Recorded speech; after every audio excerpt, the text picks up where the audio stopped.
শুভ দুপুরে শুভেচ্ছা ও অনেক অনেক ভালোবাসা রইল বন্ধুরা সবার জন্য। দেখো বন্ধুরা, আজ প্রথমেই রান্না করছি শুনুর জন্য পনির তরকারি।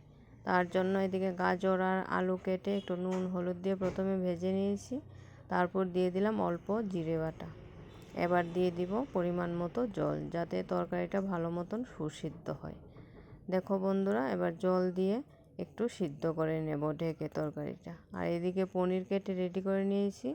ওর তরকারিতে পনিরগুলো আর ভেজে দিই না, কাঁচা পনিরই দিয়ে দিই। এখন ভালো করে সব কিছু একসঙ্গে সিদ্ধ করে নেব।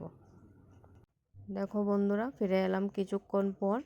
তরকারিটা পুরো রান্না হয়ে গেছে, সিদ্ধ হয়ে গেছে। আর কালারটা তো হবেই না, যেহেতু লঙ্কা দিইনি, একদম অল্প মশলায় রান্না করেছি। তারপর রান্না করব বন্ধুরা মসুর ডাল ফোড়ন দিয়ে দেব। দেখো বন্ধুরা, আমার ডাল রেডি হয়ে গেছে। তারপর ডালটা ফোড়ন দিয়ে দেব। যারা যারা ভিডিওটা দেখছো, ভিডিওটা অবশ্যই সম্পূর্ণ দেখে তারপর একটা লাইক কমেন্ট করবে। আর নতুন বন্ধুরা অবশ্যই ভালোবাসা দিয়ে পাশে থেকো, আর একটা সুন্দর কমেন্ট করে যেও। আর ভালোবাসা দিলে অবশ্যই ভালোবাসা পাওয়া যায় বন্ধুরা। দেখো বন্ধুরা, তারপর রান্না করব একটু শুটকি রেসিপি।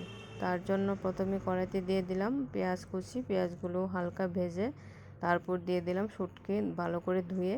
তারপর দিয়ে দিলাম একটা ঝিঙ্গে কেটে কুচি কুচি করে। ঝিঙ্গে দিয়ে শুটকিটা রান্না করব। আর নুন হলুদ মশলা সব কিছু একসঙ্গে দিয়ে একটু নেড়ে ছেড়ে তারপর একটু ঝোল দিয়ে দেব, যাতে সিদ্ধ হয়ে যায় ভালো করে। ফেসবুকে সবাই বলে বন্ধুরা ভালোবাসা দিলে নাকি ভালোবাসা পাওয়া যায়, কিন্তু আমি যাদেরকে বন্ধু করে আসি তারা পরে আর ব্যাক করে না। এটার অর্থ আমি বুঝি না। যারা ফেসবুকে কাজ করতে এসেছে আমার মতে, তারা তো অবশ্যই ব্যাক দিবে, কিন্তু অনেকেই দেয় না। কি করব, কি করে বন্ধু বাড়াবো সেটাই বুঝতে পারি না। আমাকে তো কেউ বন্ধু করে নিলে আমি সঙ্গে সঙ্গে ব্যাক দিয়ে দিই, যখনই দেখি। একটু দেরি হয়, কিন্তু যখনই দেখি সঙ্গে সঙ্গে ব্যাক দিয়ে দিই। দেখো বন্ধুরা, আমার শুটকিটা রান্না হয়ে গেছে। তারপর এদিকে মাছ রান্না করব।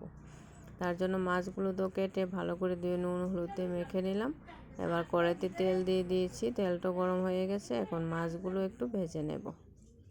আর মাছটা আলু দিয়ে রান্না করব, তার জন্য আলু কেটে নিয়েছি।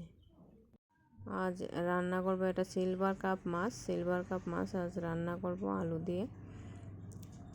তবে যারা নতুন বন্ধুরা আছো, ভালোবাসা দিয়ে নিশ্চিন্তে থাকতে পারো, আমি যখনই দেখব সঙ্গে সঙ্গে তোমাদের ব্যাক দিয়ে দেব। দেখো বন্ধুরা, মাছ ভাজা হয়ে গেছে। তারপর একটু আলুগুলো ওই তেলের মধ্যে দিয়ে দিলাম। একটু নুন হলুদ দিয়ে হালকা করে ভেজে নেব। আর এর মধ্যে দিয়ে দিলাম একটা পেঁয়াজ কুচি, একসঙ্গে ভেজে নিয়েছি। তারপর দিয়ে দিলাম বন্ধুরা বেটে রাখা মশলা, নুন হলুদ সব কিছু দিয়ে এবার মশলাটাকে ভালো করে কষিয়ে নেব। দেখো বন্ধুরা, আমার মশলাটা কষানো হয়ে গেছে। এবার দিয়ে দিব পরিমাণ মতো জল। আর যে যেখান থেকে দেখছো বন্ধুরা, ভিডিওটা সম্পূর্ণ দেখো, আর একটা লাইক আর একটা কমেন্ট করো। অনেকে আবার কমেন্ট করে চলে যাও, কেউ আবার লাইক করে না। অনেকের অনেক রকম সমস্যা, কমেন্টের সঙ্গে সঙ্গে লাইকেরও প্রয়োজন আছে, না হলে ভিডিওটা রিচ কমে যায়। বন্ধুরা একটা লাইকও দিও কষ্ট করে, একটু সুন্দর কমেন্টও করে যেও যারা যারা ভিডিওটা দেখছো।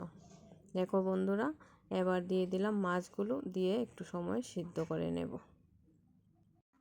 সবাইকে অসংখ্য ধন্যবাদ আমার ভিডিওটা ধৈর্য সহকারে দেখার জন্য।